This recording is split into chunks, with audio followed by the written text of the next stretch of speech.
نحمده ونصلي على رسوله الكريم اما بعد فاعوذ بالله من الشيطان الرجيم بسم الله الرحمن الرحيم رب اشرح لي صدري ويسر لي امري واحلل عقدة من لساني يفقهوا قولي. ذکر چل رہا ہے لوط علیہ السلام کا اور ان کی قوم کا. اللہ تعالیٰ نے بتا دیا تھا لوط علیہ السلام کو کہ یہ قوم جو ہے یہ تباہ ہونے والی ہے، اور اللہ تعالیٰ نے پھر اپنا یہ فیصلہ بھیج دیا اور وہ قوم تباہ کر دی گئی. اب اگلی جو آیت ہے، آیت نمبر 67 سے لے کے 69 تک جو ہم دیکھیں گے، اس میں ذرا سا اللہ تعالیٰ ہمیں سمجھیں کہ ریوائنڈ کر کے قوم کے ماضی کی طرف لے جا رہا ہے کہ آخر یہ ایکسٹنکشن کا فیصلہ، ان کو نسیہ منسیہ کر دینے کا فیصلہ کس وجہ سے ہوا. وائی وجہ اللہ نے بتائی کہ ان کا جو مورل فائبر تھا وہ بالکل ڈکے ہو چکا تھا، اخلاق ان کا ختم ہو چکا تھا، تباہ ہو چکا تھا. اور اللہ کی شان دیکھیں اللہ تعالیٰ نے کیسے ہمیں اخلاق کے بارے میں یہاں بتایا، اور ابھی ہم نے اخلاق ہی کی دعا کی ہے. اخلاقی طور پہ اس قوم نے اپنے آپ کو بالکل ختم کر لیا تھا. انہوں نے کبھی اللہ سے دعا نہیں کی ہوگی کہ اللہم حسنت خلقی فحسن خلقی. انہوں نے بہترین رول ماڈل لوط علیہ السلام ان کے سامنے اللہ کے رسول موجود تھے، ان جیسا اخلاق انہوں نے اختیار کرنے سے صاف انکار کر دیا تھا. بلکہ اس قوم کے نزدیک، قوم لوط کے نزدیک اچھا اخلاق تو کمزوری کی علامت تھا، پاگل پن تھا، حماقت تھا. یعنی اتنے کنولیوٹیڈ ہو گئے تھے وہ، جیسے وٹیگو ہو جاتا ہے نا بعض لوگوں کو. کبھی آپ نے سنا ہوگا یہ جو پائلٹس ہوتے ہیں ایٹ ٹائمز ان کا جہاز فلپ ہو جاتا ہے، خاص طور پہ جو فائٹر پائلٹس وغیرہ ہوتے ہیں، یہ کمرشل ایئر لائنس نہیں، جو فائٹر پائلٹس ہوتے ہیں اپنا جہاز اڑا رہے ہوتے ہیں، اور بعض دفعہ وہ جہاز یوں چل رہا ہوتا ہے نا، کو یوں چلنا چاہیے، بعض دفعہ وہ جہاز فلپ ہو جاتا ہے، اپ سائڈ ڈاؤن ہو جاتا ہے، اور پائلٹ کو نہیں پتہ چلتا کہ میرا جہاز الٹا ہو گیا. وہ سمجھ رہا ہوتا ہے اوپر جا رہا ہوں، وہ جا رہا ہوتا ہے زمین کی طرف. تو بالکل یہ بعض قوموں کا معاملہ ہوتا ہے، وہ فلپ ہو جاتے ہیں. ان کو وہ سمجھ رہے ہوتے ہیں ہم تو ترقی کی بلندیوں کو چھو رہے ہیں، دراصل وہ اخلاق کی عطا گہرائیوں کے اندر تباہ کن رفتار سے بڑھ رہے ہوتے ہیں. تو یہ وہی قوم لوط ہے. اطراعاتی بہت تھی اپنے کلچر کے اوپر، لیکن دراصل یہ تیزی کے ساتھ تباہی کی طرف جا رہے تھے. رائٹ اینڈ رانگ کا سارا معیار ان کا خلط ملط ہو کے رہ گیا تھا، سارا مکس اپ ہو کے رہ گیا تھا. اور ان کا اللہ تعالیٰ نے ہمیں مرض بتایا تھا. اخلاقی مرض کیا تھا ان کا؟ سیکشل پرورژن. جنسی طور پہ یہ بے راہ روی کا شکار ہو گئے تھے، مردوں سے اپنی حاجت پوری کرتے تھے. بہت بڑا اخلاق کا عیب ہے، اتنا بڑا یہ اخلاق کا عیب ہے کہ اگر اس کی اصلاح نہیں کوئی قوم کرے گی تو اللہ کا عذاب آ سکتا ہے. اور بہرحال اللہ کے عذاب کے بارے میں ہم جان لیں کہ جب تک سائزبل میجورٹی کسی گناہ میں مبتلا نہیں ہوا کرتی تھی، عذاب نہیں آتا تھا. تو ہم کہیں اچھا آج کی دنیا میں پھر ان لوگوں پہ عذاب کیوں نہیں آ رہا؟ اس لیے کہ یہ مائنورٹی ہیں.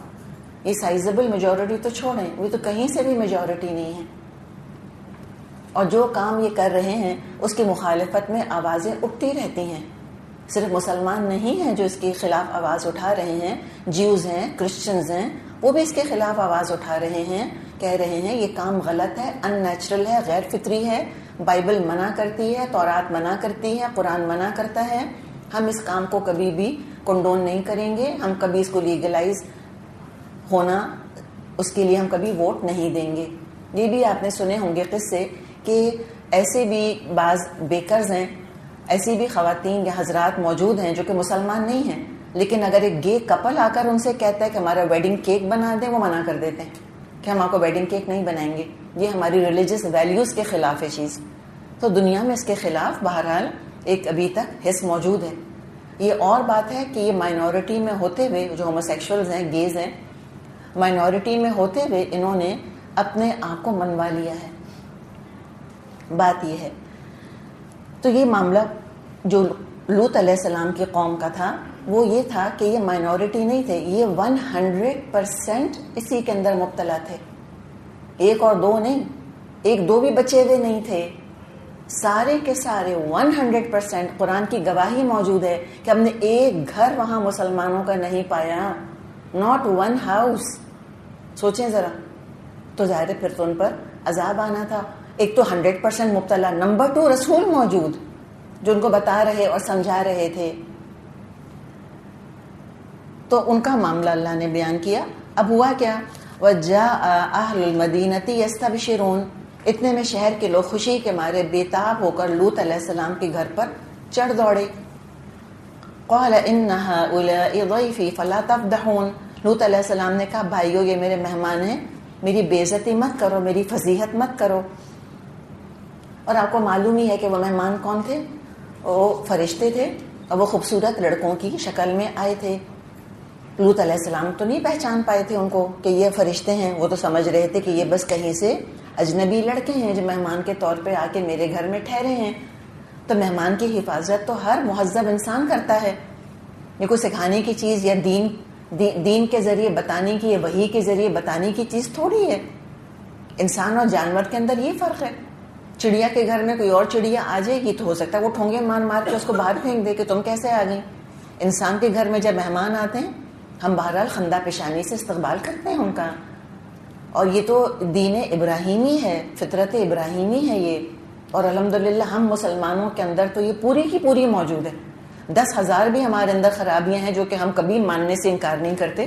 ہم سیلف انالیسز اپنا ہمیشہ کرتے ہیں, لیکن جو خوبی ہے وہ ہے. ساری دنیا سے پوچھ لے, وہ کہتے ہیں مسلمان ہوتے بڑے مہمان نواز ہیں. اور ان مسلمانوں کے اندر بھی ہم الحمدللہ پاکستانیوں کا تو جواب ہی نہیں ہے مہمان نوازی میں. ہم بہت مہمان نواز ہیں. تو الحمدللہ یہ ہماری فطرت ابراہیمی ہے. الحمدللہ ابراہیم علیہ السلام بڑے مہمان نواز تھے اور یہ رسولوں کی سنت رہی ہے. رسول ہمیشہ بڑے مہمان نواز ہوا کرتے تھے. تو اب لوط علیہ السلام ڈر گئے کہ یہ قوم تو چڑھی چلی آ رہی ہے, کہیں میرے مہمانوں کے ساتھ زیادتی نہ کریں. تو ان کو واسطہ دیا کہ بھائی یہ میرے مہمان ہیں, مت ان کو تم تنگ کرو. واتقوا اللہ, اور اللہ کا تقوی اختیار کرو. ولا تخزون, اور مجھ کو تم رسوا مت کرو. ساری باتیں ان کو سمجھائیں, لیکن قوم تھی کہ لسٹ نے اس کو جکڑا ہوا تھا پوری طرح. بےتاب ہو گئے تھے اپنے جنسی جذبے کے ہاتھوں. یہ جانور ہوتے ہیں ایسے شہوت کے ہاتھوں بے قابو ہونے والے. انسان کے اندر بھی اللہ تعالیٰ نے اینیمل انسٹنکٹ رکھی ہے, یہ شہوت کا جذبہ رکھا ہے, لیکن اس کے اوپر اللہ تعالیٰ نے عقل کی لگام ڈالی ہے. اللہ نے فطرت کی حیا سے اس کو کنٹرول کروایا ہے ہم کو. انسان اپنی شہوت کے ہاتھوں بے قابو نہیں ہوتا کہ اینیمل انسٹنکٹس اتنا زور لگائیں کہ اس کو جانور کی سطح پر لے آئیں. اور یہ تو جانوروں سے بھی نیچے گر گئے. جانور بھی یہ کام نہیں کرتے الا ماشاء اللہ. شاید کوئی اکا دکا کوئی ریئر سب اسپیشیز ہوں گے جو کھود کھود کے آج کل یہ نکال رہے ہیں. اور واللہ عالم کہ وہ ہم جنس ہیں یا نہیں. دو میلز کا ساتھ رہنا کچھ اور ہے اور ہم جنس ہونا کچھ اور چیز ہے. زمین آسمان کا فرق ہے اس کے اندر. تو یہ تو جانوروں کی سطح سے بھی نیچے گر گئے تھے. آپس میں برضا اور رغبت تو یہ ہوموسیکشوالٹی کا عمل کرتے ہی تھے. غیروں کے ساتھ ان کی مرضی کے بغیر زبردستی اپنی خواہش پوری کیا کرتے تھے. یعنی ہم نے تو یہی سنا ہے کہ عورتیں بیچاری ریپ کا نشانہ بنتی ہیں, وکٹم بنتی ہیں. یہ مردوں کو ریپ کرتے تھے. جیسے آج کل دنیا میں ہم سنتے رہتے ہیں بچوں کو ریپ کرنا جیسے. اور آج کی دنیا کا واقعی حال یہ ہے کہ جیسے بیٹیوں کی عزت کی حفاظت کرنی چاہیے ایسے ہی بیٹوں کی عزت کی حفاظت کرنی چاہیے. پہلے تو یہ احتیاط کی جاتی تھی کہ لڑکیوں کو تنہا کسی کے ساتھ نہ بھیجا جائے. اب لڑکوں کو بھی تنہا ڈرائیور وغیرہ کے ساتھ بھیجتے ہوئے مائیں گھبرانے لگ گئی ہیں. دیکھیں ان نیچرل ہے نا, ان نیچرل. ایک زمانہ تھا گھر کے جو ملازم ہوا کرتے تھے گھر کی بچیوں کو اپنی بچیاں سمجھا کرتے تھے. میں یہ نہیں کوئی گارنٹی دے رہی کہ سارے کے سارے فرشتے تھے, لیکن میجورٹی ایسی تھی. یہ دیوانہ پن نہیں تھا. لیکن جب پورا معاشرہ ہائپر سیکشولائز ہو جائے گا, سیکشوالٹی اور اسٹیرائڈ جب ہو جائے گی, ہر چیز سے ایک سیکشوالٹی کا میسج دیا جا رہا ہوگا, چاہے وہ باربی ڈال ہو یا وہ ایڈز ہوں یا وہ کارٹونز ہوں. اگر مرغی بھی بنائیں گے تو اس کا فگر کوئی ایسا بنا دیں گے کہ اس کو دیکھ کر مرغی تو کم اور عورت زیادہ یاد آنے لگ جائے. تو اگر جانوروں کا معاملہ وہ یہ کر دیں گے تو ظاہر ہے پھر تو سبھی کے دماغوں کے اندر یہ جو حیوانیت ہے وہ سر اٹھائے گی اور فطرت دبے گی. اور جہاں پہ حیوانیت کو اتنی شہ دی جا رہی ہو, شہوت کو شہ دی جا رہی ہو, اور قرآن کا ذکر نہ ہو, اس لگام کا ذکر نہ ہو, تو سوچیں کہ وہ گھوڑا جس پر لگام نہ ہو اس کو آزاد چھوڑ دیا جائے اور بلکہ اس کو شہ دی جائے تو کیا تباہیاں کرے گا, وہ ہر چیز کو رون ڈالے گا. یہ ان کا معاملہ ہو گیا تھا قوم لوط کا. کوئی لگام ان پر نہیں تھی, نہ فطرت کی, نہ شریعت کی, نہ شرم, نہ حیا ان کے اندر, اور نہ ہی عقل کی لگام تھی ان کے اوپر. فطرت ہی مسخ ہو گئی تھی. کسی کے حقوق کا ان کو احساس نہیں تھا, کوئی ہیومن رائٹس کا ان کو احساس نہیں رہا تھا. بہت اگریسو, بہت انجسٹ. تو جیسے عام انسان ہوتے ہیں کہ وہ نرم دل بھی ہوتے ہیں اور رحم دل بھی ہوتے ہیں, اور سخت دل بھی ہوتے ہیں اور بے رحم بھی ہوتے ہیں, تو بالکل گیز کا معاملہ بھی, ہومو سیکشولز کا معاملہ بھی ایسا ہی ہے. وہ نرم دل اور رحم دل بھی ہو سکتے ہیں, اور وہ سخت دل اور سنگ دل بھی ہو سکتے ہیں, بے رحم بھی ہو سکتے ہیں. تو لہٰذا اس ایک خاص سیکشن کو معاشرے کے انتہائی معصوم, انتہائی مظلوم, انتہائی انسان دوست بنا کر پیش کر دینا, یہ بھی کیا ہے؟ دراصل اس کے پیچھے کوئی ایجنڈا ہے, تاکہ لوگوں کی ہمدردیاں ان کی طرف ڈائیورٹ کی جا سکیں کہ یہ بڑے مظلوم ہیں, یہ بڑے معصوم ہیں, یہ بڑے انسان دوست ہیں. ہو سکتا ہے کہ ہوں مظلوم معصوم انسان دوست, ہو سکتا ہے کہ ظالم اور بے رحم اور بالکل بھی معصوم نہ ہو, لیکن یہ جو ایک خاص امیج دیا جا رہا ہے یہ بھی پروپیگنڈا ہے. آپ کو پتہ ہے پروپیگنڈا اپنی جگہ بڑی چیز ہے, مائنڈ کنٹرول ٹیکنیکس بڑی چیز ہے. تو سائیکالوجی کے بغیر تو پھر لوگوں کے ذہنوں کو قابو نہیں کیا جا سکتا. لوگ سمجھتے کہ اپنی اوپینین ہم بناتے ہیں, ہم نہیں بناتے, ہماری اوپینینز بنائی جاتی ہیں باقاعدہ. تو اس لیے آپ دیکھیں آج کل پریکٹسنگ مسلمز کہنے لگ گئے ہیں, مسلمان کہنے لگ گئے ہیں کہ ہاں تو اس میں حرج کیا ہے, کون سی غلطی ہے اس کے اندر, لیٹ دیم بی, پرائیویٹ زندگی ہے ان کی, جو مرضی کریں. کوئی انسان یہ سوچ نہیں سکتا. بعض دفعہ لوگ کہتے ہیں کہ مجھے تو اگر اسلام منع نہ کرتا تو مجھے نہ فرق پڑتا کہ کوئی اگر گے ہے یا نہیں ہے, لیکن انسان کہتے ہیں کہ how can that be possible. مسلمان خلیفہ ایک تھے, انہوں نے کہا کہ اللہ تعالیٰ نے اگر قرآن میں قوم لوط کا ذکر نہ کیا ہوتا میں تصور نہیں کر سکتا تھا کہ کبھی ایسا بھی ہوتا ہوگا. لیکن آل سیڈ اینڈ ڈن, اس بات کو یاد رکھیں کہ یہ ٹینڈنسی لوگوں میں رہی ہے اور مسلمانوں میں بھی خوب رہی ہے. ایسی بات نہیں کہ مسلمان جو ہیں وہ اس سے بری رہے ہیں, بلکہ خاص ملک کی تو ایک طرح سے پہچان ہے. میں نام نہیں لینا چاہتی اس ملک کا, مسلمان ملک, اور بہت اسلام کا غلغلہ وہاں پر اٹھا ہے. وہ بھی اپنے ملک سے اس چیز کو پوری طرح ختم نہیں کر سکے. وہ کہتے ہیں ہمارے کلچر کا حصہ ہیں یہ چیزیں, نعوذ باللہ. تو یہ چیزیں رہی ہیں, اور یہ بہت پرانی سویلائزیشنس میں, گریکس کے اندر, رومنس میں نے تو اس کو باقاعدہ اپنے کلچر کا سمبل بنا لیا تھا. لیکن بہرحال یہ مسلمان کلچر کا بھی یہ چیزیں حصہ رہیں, لیکن ڈھکے چھپے انداز میں. اس کو ہمیشہ سے برا ہی سمجھا جاتا رہا. لیکن آج کل جس طرح پروموٹ اس کو کر رہے ہیں, اور جو انہوں نے ایک امیج بنا دی ہے کہ گیز کتنے سویٹ ہوتے ہیں, ہوتے ہوں گے لیکن نہیں بھی ہوتے. اللہ نے ہمیں دوسرا رخ دکھایا ہے یہاں پر کہ یہ بڑے ظالم تھے, یہ بڑے جابر لوگ تھے, یہ بڑے انسانی حقوق پامال کرنے والے لوگ تھے, اور یہ مردوں کو ریپ کرنے والے لوگ تھے. یہ ڈاکو بھی تھے, یہ بھی ہم نے پیچھے پڑا. یہ راستوں پر بیٹھ جاتے تھے, لوگوں کو لوٹا کرتے تھے, اور کتنے روڈ ہیں. آپ دیکھیں کہ اپنے مہمانوں کو تو چھوڑیں, کسی اور کے مہمانوں کے پیچھے پڑ گئے ہیں جا کر. زبردستی گھس رہے تھے لوط علیہ السلام کے گھر کے اندر, اور ان کے مہمانوں کے ساتھ زبردستی کرنا چاہ رہے تھے. تو بہت روکا لوط علیہ السلام نے, اور اللہ کا واسطہ دیا ان کو. تو اللہ کا جو یہ واسطہ دیا, اس سے یہ پتا چلا کہ یہ قوم اللہ کو مانتی تھی, ایتھسٹ نہیں تھے. قالو, قوم نے تو ڈانٹا لوط علیہ السلام کو, بولے اولم ننہک عن العالمین, کیا ہم نے تم کو منع نہیں کیا کہ دنیا بھر کے ٹھیکیدار مت بنو تم. جھڑک دیا ان کو کہ قصور ہمارا نہیں ہے لوط, قصور تمہارا ہے, تم کیوں روک رہے ہو ہم کو. ہم نے بات کی نا, مورل کمپس ان کا بالکل کریزی ہو گیا تھا. پھر سمجھایا لوط علیہ السلام نے, قال هؤلاء بناتی ان کنتم فاعلین. لوط علیہ السلام نے عاجز ہو کر کہا, اگر تمہیں کچھ کرنا ہی ہے تو یہ میری بیٹیاں موجود ہیں. اپنی بیٹیاں مراد ہو سکتی ہیں، لیکن ظاہر ہے لوط علیہ السلام کی اتنی بیٹیاں تو نہیں تھیں کہ قوم لوط کے ہر مرد کے لیے ایک ان کی بیٹی بیوی کے طور پر موجود ہوتی یا وہ نکاح کے لیے موجود ہوتی. تو یہ علماء کہتے ہیں کہ جب لوط علیہ السلام نے فرمایا کہ میری بیٹیاں موجود ہیں، مراد ہے قوم کی عورتیں، وہ بھی رسول کے لیے بمنزلہ بیٹیاں ہی ہوتی ہیں. تو کہا کہ تمہیں کرنا ہے تو یہ انہیں مراد ان کا کیا ہے کہ یہ عورتیں موجود ہیں. لَعَمْرُكَ إِنَّهُمْ لَفِي سَكْرَتِهِمْ يَعْمَهُونَ، تیری جان کی قسم اے نبی اس وقت ان پر ایک نشہ سا چڑھا ہوا تھا جس میں وہ آپے سے باہر ہوئے جا رہے تھے. رسول صلی اللہ علیہ وسلم کی زندگی کے اللہ نے قسم کھائی ہے. انتہائی آپ کی طرف محبت، انتہائی توجہ کا انداز ہے، انتہائی شفقت کا انداز ہے. دوسرے یہ کہ آپ صلی اللہ علیہ وسلم کی پاکیزہ زندگی سے ان گندے لوگوں کی زندگی کا مقابلہ کر کے مکے والوں کو بھی شرم دلائی جا رہی ہے کہ تم ہمارے اس پاک نبی کو مجنون کہتے ہو، جنہوں نے کبھی اپنے جذبات کو اپنے پر حاوی نہیں ہونے دیا. تمہاری ناراضگی کا رخ تو ایسے لوگوں کی طرف ہونا چاہیے جو شہوت سے بے قابو ہوئے جا رہے تھے، اور لگ رہا تھا جیسے پوری قوم جیسے پاگل ہو گئی ہے، بالکل جنس کا جنسی نشہ چھا گیا ان کے اوپر، اندھے ہوئے جا رہے تھے.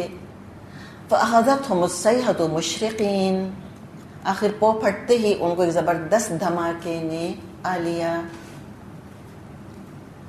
فَجَعَلْنَا عَلِيَهَا سَافِلَهَا وَأَمْطَرْنَا عَلَيْهِمْ حِجَارَةً مِّن سِجِّيلٍ، اور ہم نے اس بستی کو تل پٹ کر کے رکھ دیا اور ان پر پکی ہوئی مٹی کے پتھروں کی بارش برسا دی. دیکھیں کیا ہے یہاں پر، فَأَخَذَتْهُمُ الصَّيْحَةُ مُشْرِقِينَ، یعنی صبح سویرے اشراق کا وقت کیا ہوتا ہے جب روشنی ہونی شروع ہوتی ہے، ٹھیک ہے، اور ہوتے ہوتے سورج پہ چڑھتا ہے اوپر. تو صبح سویرے عذاب شروع ہوا اور سورج چڑھے تک جاری رہا. 3 طرح کے عذابوں کا اللہ نے ذکر کیا. صیحہ، چیخ، وہی کافی ہوتی ان سب کو مار ڈالنے کے لیے. ہم جانتے ہیں ساؤنڈ ایک سرٹن ڈیسیبل سے آگے چلی جائے تو لوگوں کو مار سکتی ہے. لیٹوٹرپ سے سنا ہوگا آپ نے، کڈنی سٹونز وغیرہ کو جو ساؤنڈ ویو سے وہ توڑتے ہیں، تو پتھر کو بھی جو ہے وہ ساؤنڈ ویوز پتھر کو بھی توڑ سکتی ہیں، اتنا پوٹینشیل ہوتا ہے ان کے اندر. تو چیخ تھی. نمبر 2 بستیوں کو الٹا گیا، اور نمبر 3 پتھر برسائے گئے. فرمایا ان فی ذلک لآیات للمتبسمین، اس واقعے میں بڑی نشانیاں ہیں ان لوگوں کے لیے جو صاحب فراست ہیں. بہت سی اللہ تعالیٰ نے نشانیاں رکھی ہیں اس کے اندر. ان کی تباہی میں بات کی تہ تک پہنچنے والوں کے لیے کئی نشانیاں. کیا کیا نشانیاں؟ نمبر 1 ہوموسیکشوالٹی، کبیرہ گناہ ہے، ہم جنس پرستی.